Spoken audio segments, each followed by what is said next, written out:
What's going on, guys? This is Bobby Douglas, and this is just part 2 of the Ziaire Williams full game breakdown. In the first half, we saw a lot of different things from Williams. We saw his defensive potential. We saw his ability to get a shot off whenever he wants to. And we also saw some frustrating plays, some of the turnovers, some of the lack of fluidity once he's getting into the lane. So yeah, I'm excited to watch the second half, and let's get right into it. So again, he's giving me number 3 in the red. And, first half, he was pretty solid overall, I thought. Missed some bad long-range jumpers. But other than that, he gave pretty good effort defensively. He had a few mistakes. Right there, you see him almost get that cut back door. He actually beat his guy, but the pass just wasn't there. But, again, like I mentioned in the first half several times how it's basically kind of production versus potential with Ziaire. So obviously his shooting numbers weren't great. His overall season numbers were pretty much disappointing given where he was at coming into Stanford. But then you kind of just look at the flashes he offers, the off-the-dribble shooting that's already very comfortable for him, the defensive awareness and the smart, high-level basketball that he does play. And so you're kind of just caught between, two extremes in a way in terms of evaluating him. Right there, nice entry pass into the Silva, and that's going to be an easy lay-in for him. And again, we talked about his passing vision and how he does have that. It's just kind of, it sometimes takes a little bit, it takes a little bit for him to react, and maybe he tries to force in passes a little bit too late. But, overall, he's a smart, high IQ player, and that'll fit in well with any team. You can see him right here in help side, weak side. He's on Deshaun Shorts, I believe, for Colorado. And you can see De Silva kind of reaching over. I think we got a deflection Colorado ball. We got a 3 right here. It looked like Ziaire kind of let his man go for that offensive rebound, but it was such a bad miss that it didn't really end up mattering. We got a foul here, so I'll skip ahead.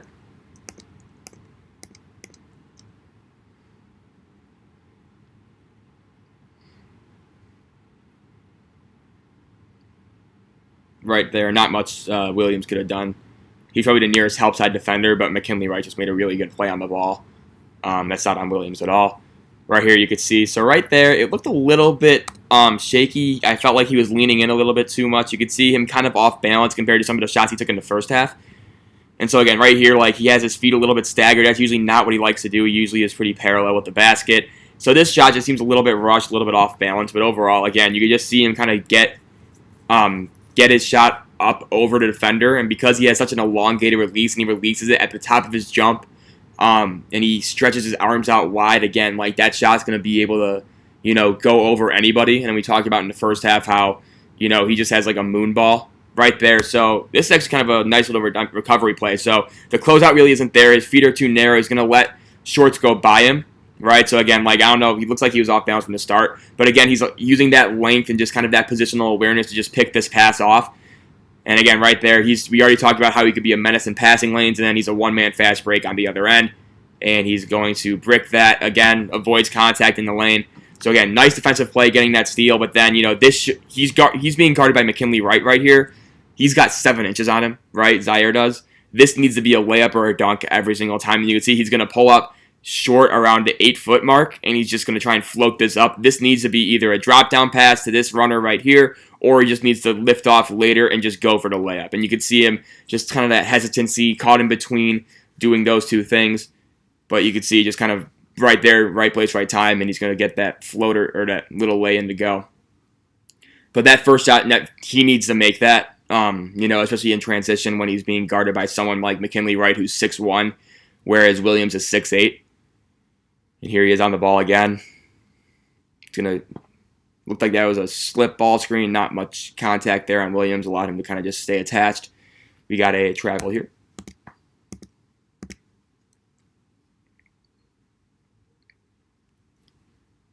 And here's Ziaire again. Not much going on. De Silva's going to launch. He's not going to hit.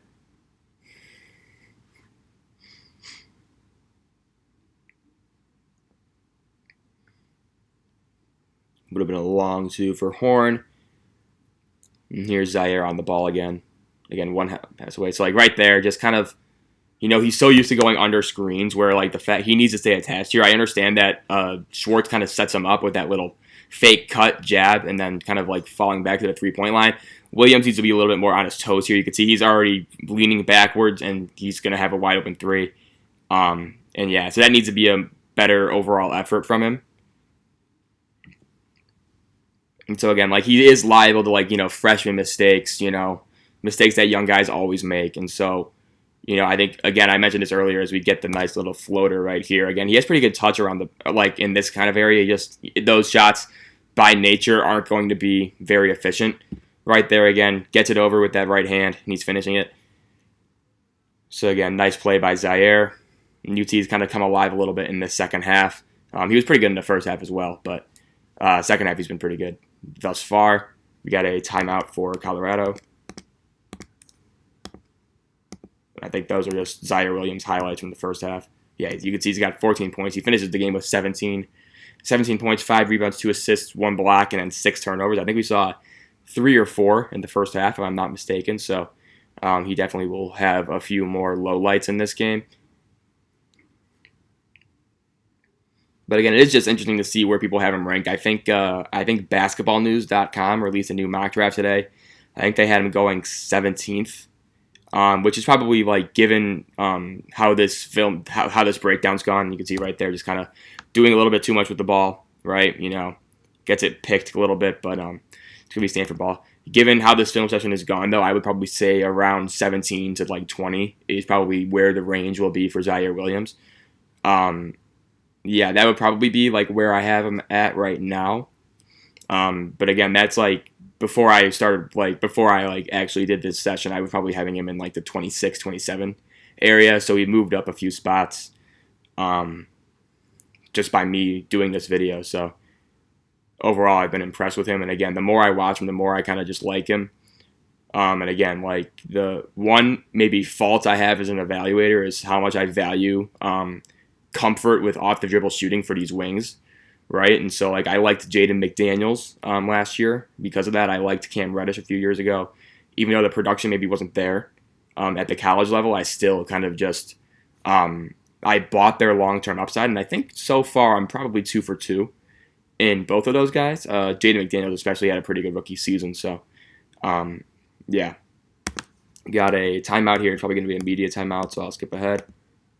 And tomorrow, I know this is coming out late, but tomorrow I will be doing the Davion Mitchell video, so we're just a day behind. I kind of like leaving Sundays open just as kind of like an overflow day, so if I don't get a video on time, out, like, on schedule.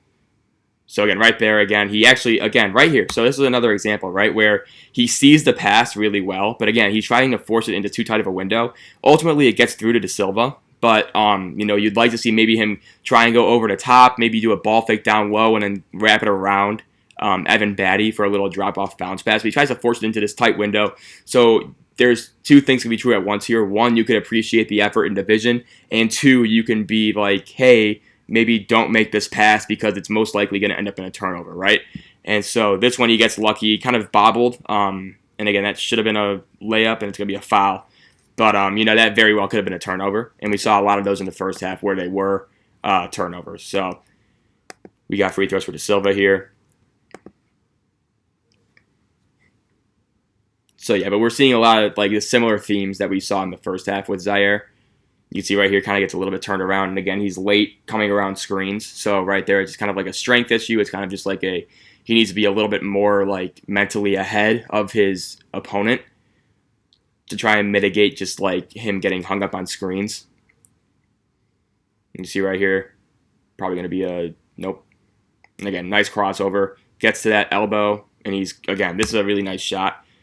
And again, he's kind of built for playoff basketball. We see so many times in playoff basketball the reemergence of the mid-range. We hear during the regular season, oh, yeah, the best teams in the league shoot the least amount of mid-range shots and all this stuff. And then in the playoffs, what happens, like, the mid-range becomes inherently more valuable because a basket's a basket at the end of the day. It doesn't really matter how you're getting them, right? You can be worried about trends, but, like, when it comes down to playoffs, it doesn't really matter. And so that's why I say, like, Ziaire Williams is kind of built for playoff basketball because he can get that mid-range shot off at any time he wants, as we see right here, just rise and fire. This one doesn't go in, but, you can, fall in love with that process because it's repeatable. He doesn't have to put a lot of effort into getting that shot off because he's so long. And so again, just kind of like built for playoff basketball. I'm sure a lot of you guys have seen by now Game 3 of Utah and the Clippers. Right there, he got fouled and he hits it. Like what the? That's a ridiculous shot. Again, just kind of this time he actually does a nice job kind of absorbing contact, even though he kind of flipped. Okay, wait a minute. Hold up. Wait a minute here. Okay, I think he's going to start flopping before he even gets touched. Okay, so right here we're good. Okay. There we go. Sorry, I just had a... Yep, there we go. So again, like he barely gets touched and he kind of flops it. But regardless, it's still a pretty good play. And he's going to make that shot and head to the free throw line. Yeah, I think he starts like flopping before he gets there, but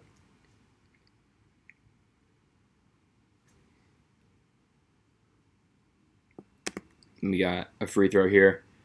So again, I think after this free throw, Ziaire is done scoring for the game, so we get to focus more on his defense and his like basketball IQ. I think he ends up shooting 15 shots in this game though, so a pretty big like sample size in terms of shot attempts this game, so that's good. We always like to see that. Tomorrow the game will be Davion Mitchell taking on Auburn, and so I'm really excited to break that one down because he's guarding Sharif Cooper. Auburn had a very kind of explosive backcourt, and Davion I think finishes with 13 and 7. Right here, I think Ziaire probably gambles a little bit, but again, I'm kind of okay with this gamble because he almost gets a deflection here. And again, if he's going to extend like this, he'll get his hands on a lot of passes. This one, he just kind of gets unlucky. But again, nice job recovering. Good help from number 11 right there. Kind of gets him back. Kind of gets Ziaire time to get back in position. Colorado's ultimately going to score here, though, with an and one.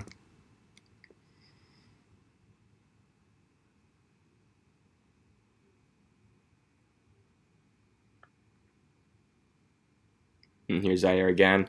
Good job rejecting the ball screen, but those are the types of shots that he needs to eliminate, right? Again, I like the process here. This can't happen, right? These really long foot on the line twos. That's never going to be successful. They may go in, but just the process is all wrong, right? And so I can respect the shot. I can respect him getting that shot off, but I also need him to be hey, we're right here, take a half inch back and take the three, And so he settled for a lot of these long twos, and we talked about it in the first half where that contributed in large part to his overall underwhelming shooting percentages, right? And so shots like that are the main reason why. We always hear it. We always hear our freshman basketball coach, right, saying foot on the line two, worst shot in the game, right? And so even if it goes in, it's the worst shot in the game.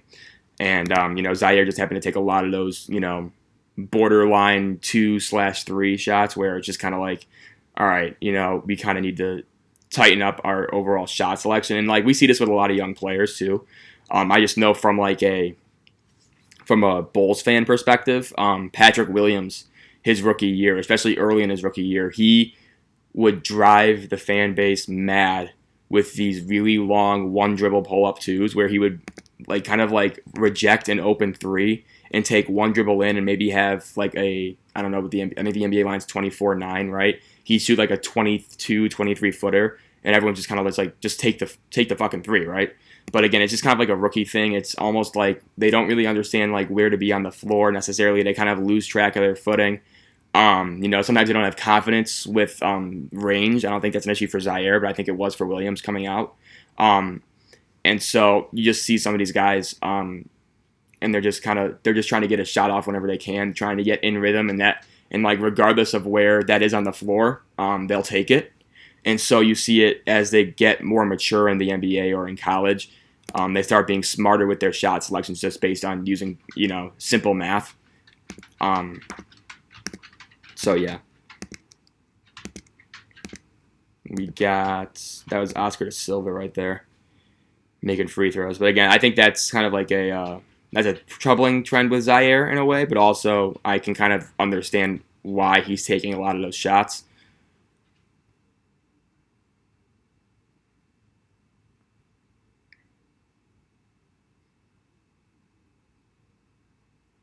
Right there, McKinley Wright can't get the floater to go. They're going to be on the floor. Zaire's there. I think 3 Stanford guys are there. Stanford, I was actually super high on. It's a team. I was actually really high on them. I thought they were going to be a pretty good ball club. They just kind of got screwed with like COVID, and like Stanford was like one of the more strict counties in the country, and so like they kind of got screwed with the COVID thing. Obviously, California as a state was just like ridiculously strict with that stuff. And so, like there was a lot of moving around. They didn't really get settled in one place all year. They had a lot of injuries, a lot of missed practices, things like that. And so, just not really in the cards this year, but I actually really like their roster this past season. And next year, I think they're going to be okay as well. We're going to replay this really quick. I just want to see where Ziaire was. So, again, that's not really on Ziaire, I would say. I just want to see this one more time. Again, this is kind of, yeah, no, this isn't on Ziaire really. I mean, maybe he wants to slide over here and take this roller, but again, like if he's already out here, right, there needs to be better communication among this trio right here. It just doesn't really happen. And again, you can see De Silva actually does a nice job kind of slowing down Jabari Walker for a second. But, the ball screen defense right there isn't quick enough to recover in time. So maybe it looks like it's Zaire's fault there just because he's kind of in the area, and usually you want to see that weak side tag come over. But in that case, I would say that's not really on Ziaire. You got a 3 from Stanford, not there. We got De Silva getting that rebound, operating at the free throw line, and McKinley Wright, just such a dog. What a play from him. Ooh, that would have been a big-time shot. We got Stanford ball. Again, Ziaire kind of caught in the middle. Like, what does he do? Does he try and contest a layup, or does he try and go out guard a 3? I think he made the right decision. You just kind of have to live with that open 3, especially in the college game where, like a layup is pretty much more valuable than a 3-point opportunity. You can see right there, Ziaire. Again, just kind of one of those shots, these long mid-range 2s. Right, so again, like maybe you want to see him kind of like cross over and try and get into the lane here, maybe try and go baseline and pick out a little drop-off pass or an open 3-point shooter in the corner. And again, that'll come as he gets more confident in his handle and his strength, I think. But right now, he's going to settle for these long fadeaway pull-up 2s where, like, again, you can fall in love with the form, the delivery, and then still be like, you need to shoot less of those, right? And that's just an example right there. Right there, good ball screen operation from Colorado. You could argue that Ziaire needs to be there with the weak side kind of help, but he's also one pass away, so he needs to worry about his own man, and Stanford just needs to do a better job containing that pick and roll.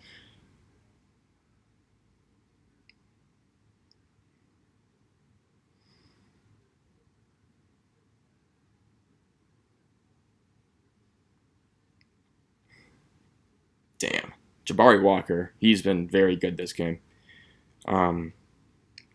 Again, I think he'll be a guy probably in the first round for 2022. And yeah, I think he'll be a very good player. We got a foul here. I think it's on Colorado.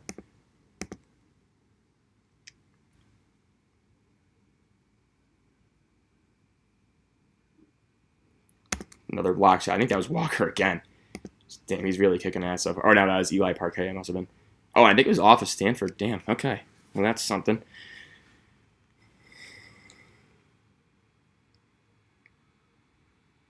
And here's Ziaire on Deshaun Schwartz.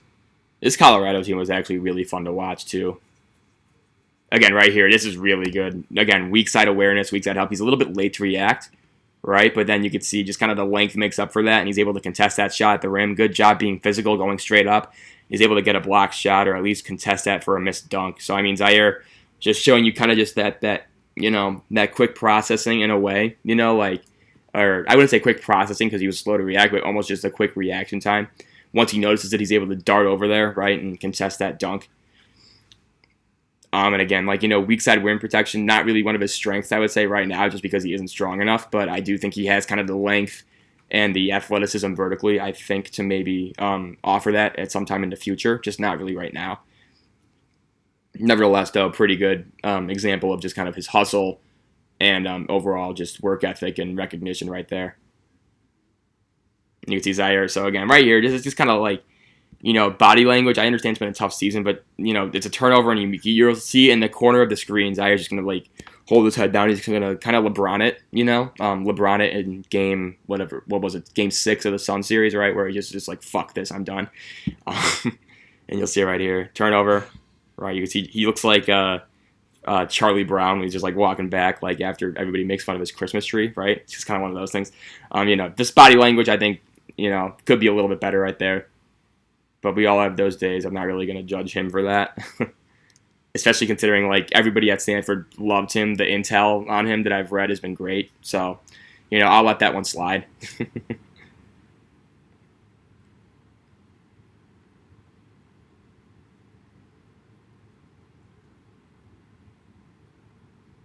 That should have been a travel, maybe? I don't know. It looked like a little bit of a travel to me. But you can tell Zaire's tired too right here. So you could see in the fast break, you're going to see him right. You can't even see him right here, but right there. You can see him kind of jogging back, right? And he hasn't been out at all in this half. And so he's played basically like 11 straight minutes, which is tough to do. And he's going to get a little bit of a rest here. But, good job getting that rebound. And here he is leading the fast break again. We talked about just kind of that rebounding, push ahead type of thing right there. The pass could have been better, but again, good job seeing the floor and getting the ball pushed ahead. But you can see he's pretty much wiped right now. You can see his stance has gotten a little bit more undisciplined. He's been jogging up the floor, and so I think that's more of a conditioning issue more than anything. But again, like asking someone to play, 11 minutes when this game has been pretty up and down, and also you're in Colorado, so the air quality is obviously it's like thinner up there, so you're gonna get tired faster. We've had tons of things like that happen in the past, so this is one of the games. Again, everybody that goes to Colorado loses to Colorado in terms of like road games, and that's because it's just such a difficult place to play. Even without fans, just the air pressure up there is different. So so I'm willing to give people, if I'm looking at a game against Colorado at Colorado, I'm willing to give people a pass, kind of just like if they look tired or something like that. But you can see right there, like he's not even right. So right here, he needs to be stride for stride with Deshaun Schwartz, and he just isn't. Like right here, if McKinley Wright, I think that might be Parquet, but again, like he could totally take advantage of this. And Ziaire is just right here. He's chilling. He had a few heads. He had a head start in front of Schwartz as well, and he's just kind of just like he can't even run up the floor anymore. Wide open cutter right there, and I think that's just more him getting tired than anything. You can see right there getting a little bit loose with the handle. Again, I kind of like the attempt with that combo move, and again, that's again right here. So he should have turned it over with the dribble, and then he's going to force a very just streaky, weak side, like skip pass, right? And look at how many defenders he has to kind of shoot this through. So like right 1, 2, 3, 4, and he's trying to make the pass from here to here. That's a very difficult pass to make, and he's going to be late.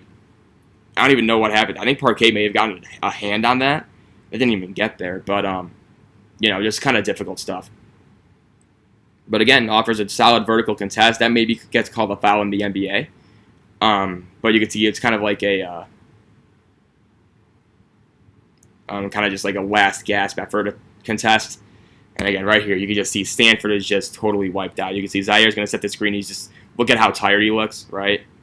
He's done. Like I feel bad for him. This media timeout's taking a little bit to get going too. And Colorado's going to miss that. Now we got a foul. So again, you could just see the Stanford just kind of lost a little bit of their energy that they had in the first half. So Zaire's going to get a quick break here, thank God. And he'll be back in right around here. Then he's in until like the 3:20 mark, and then he's done for the game because this game gets pretty out of hand. You can see him guarding Eli Parquet, I believe that is. But again, this Colorado team was super fun to watch. They had a lot of really just good. They kind of reminded me of like the Utah Jazz, where they just kind of had a lot of really good 3-point shooters that you just didn't really hear of. In that kind of regard, where it's like you kind of overlook them. You overlook how good Bogdanovich is. You overlook how good Joe Ingles is, right? Obviously they're great players, but you kind of just overlook like the Eli Parquets, the Deshaun Schwartzes, the Jabari Walkers. They can all just not knock down shots. Right here, another example of Ziaire, right? So again, he's going to try and force this pass into Silva. It's just too tight of a window. And again, he maybe has a lane right here to kind of exploit Evan Batty a little bit. He's going to try and dump this off. Loses his balance. Easy defense for Colorado right there. And you just see, like, I think he's pretty tired right now.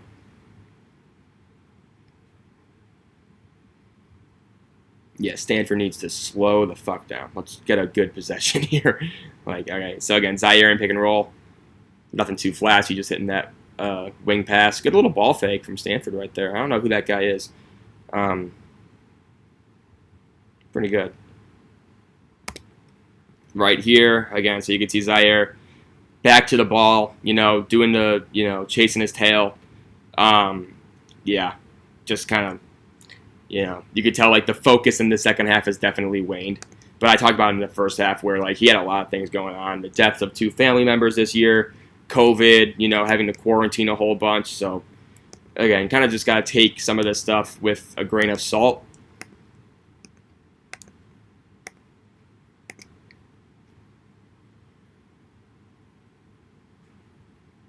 That's very strange. I know Colorado was like one of the best free throw shooting teams like ever in college basketball, but neither team has missed a free throw this year, which is pretty interesting. And again, right here, just another classic example. You can tell he's kind of fronting. He's kind of, his mechanics have definitely devolved into the second half. He's going to be long. He seems like he's kind of watching the ball. But, you can still take away this, like, he can come off screens and fire, right? And so he's going to come off this double staggered ball screen, or off ball screen, just rise and fire. He can be a weapon doing this, kind of like what we see Michael Porter Jr. doing for Denver, someone like that, and so obviously this like kind of he's launching it, he's trying to do a little bit too much in terms of his form. He's thinking about it a little bit. You gotta miss 3. Yeah, they're done. Stanford is thrown the towel.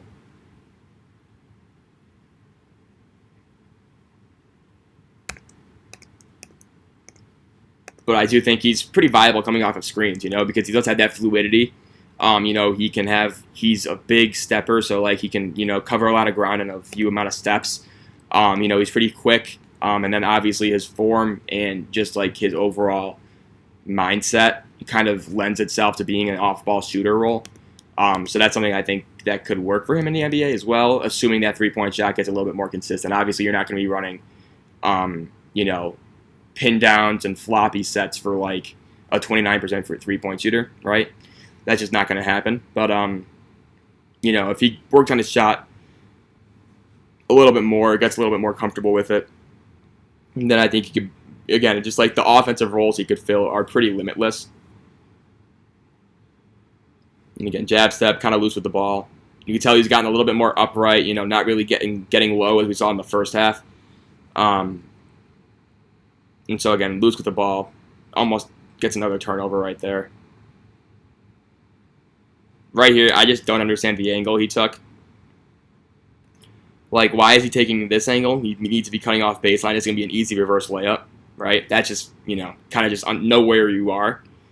And I understand this game's pretty much over by now. But, just overall, like, again, I will say the effort from him in this second half has been totally different than what we saw in the first half.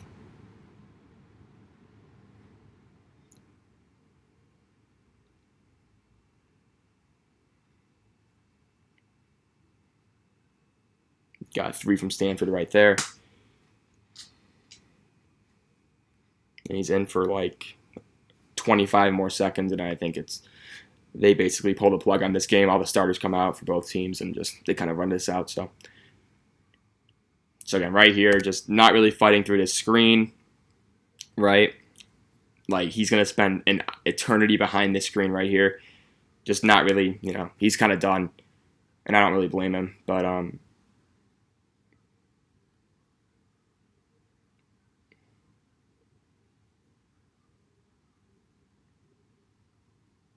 again, right there, just that pass is going to open up, and so we're going to see. So De Silva's going to kind of tag him right. Actually, no, this is on De Silva. He needs to be tagging here, or this guy. That's not on Ziaire. So, but again, you can tell they're all just relieved that there's a pause in this game. They can get all the starters out, and that's going to be it. So I'll pause the video here. So obviously, just that's a great way to pause this game. Look at his face. He just looks so dejected and just spent, So I think that's a good way to kind of just sum up this breakdown for the second half, at least, just kind of just that long, despairing look. But overall, I think with Ziaire, you got to take this season with kind of just like, in terms of his numbers and his tape, just kind of focus more on the positives than the negatives. Obviously, there's a lot going on with Stanford and Ziaire in his personal life. And then, I think the flashes were there. I think in the first half we saw a lot more of it, where his off-the-dribble shooting, I think, is really good. just in terms of having that skill set in his arsenal right now. Obviously the shot needs to get better. Defensively, his effort and conditioning, I think, needs to get better, but I don't think that's going to be a huge issue. I just think this was a tough year for everybody. And so, I think this was kind of a good example of just kind of the good and the bad of Williams. We saw, again, the shooting. We saw the passing vision.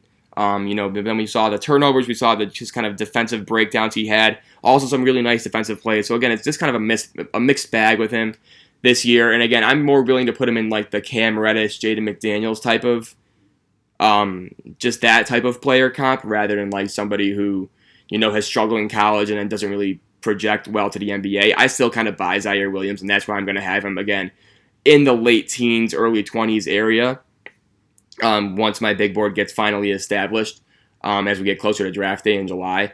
But, I thought it was an interesting breakdown. Again, sorry this was late. I got kind of hung up yesterday with some stuff. And then tomorrow will just be Davion Mitchell against Auburn. That one I am super excited for. I think you guys, if there's going to be one breakdown that you guys should watch in its entirety, I think it should be the Davion Mitchell one. That's going to be such a fun game to watch. Again, Baylor, you guys know me. I love that Baylor team. So really excited for that one. But overall, I think we saw a lot of different things from Ziaire. Obviously, people are going to have different thoughts on him just because he's such a polarizing prospect. But I hope you guys got a decent idea of what he plays like and just overall like what he can offer to an NBA team. And yeah, so thank you guys so much for watching. And I will see you tomorrow for Davion Mitchell. Make sure you stay tuned for that. And remember, if you guys have any players that you want to see before the lottery or sooner rather than later, let me know. We got James Booknight on Monday, and I think I'm going to try and get Cade Cunningham, Jalen Green, Jonathan Kuminga, Jalen Suggs. It might just be like the power week, right? We already did Evan Mobley, but just like those four I might just do in a row, so that might be fun to do. So overall, thanks again for watching. Thanks for your continued support of the channel, and I will see you tomorrow for Davion Mitchell. Thanks so much, and see you later.